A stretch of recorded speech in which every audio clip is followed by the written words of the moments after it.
আজকে রাখি বন্ধন উৎসব 2024 সালে এসেও যেই রকম ঘটনাগুলো ঘটছে, তো আমি একটা কথাই বলতে চাই, তোমরা ভাই বা দাদারা, তোমরা তোমাদের বোন দিদিদের কাছে প্রতিজ্ঞা করো আজকে যে তোমরা নিজেদের বোন বা দিদিদের যেই সম্মানের চোখে দেখো, যেই নজরে দেখো, যতটা তাদের স্পর্শ করলে তাদের অস্বস্তি ফিল না হয়, ইনসিকিউর ফিল না হয়, ঠিক ততটাই তোমরা অন্যের বোন দিদিদেরকে সেই সম্মানটা দাও, ততটাই তাদেরকে সেফ ফিল করাও।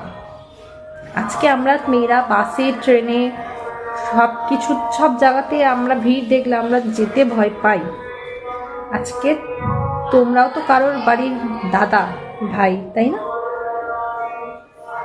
আজকে নিজেদের বোনদের সম্মান দিতে পারলে আমাদের কেন দিতে পারছো না? আচ্ছা, কেন তোমাদের মনে এইরকম রুচিকর চিন্তাভাবনা কেন আসবে? নিজের মনুষ্যত্ব কোথায় যাচ্ছে? আজকে তোমরা এই প্রতিজ্ঞাটা করো, তোমরা নিজেদের বোন দিদিদের কাছে যে তোদের আমি যতটা সম্মান দিই অন্য মেয়েদেরকে সেটাই দেবো। এটাই সবচেয়ে বড় আজকে গিফট হবে। আজকে তো প্রচুর গিফট দেওয়া হবে, ভাই বোনদের দেবে। Stay safe, be kind, be positive, মনুষ্যত্বটা ফিরিয়ে আনো নিজেদের মধ্যে।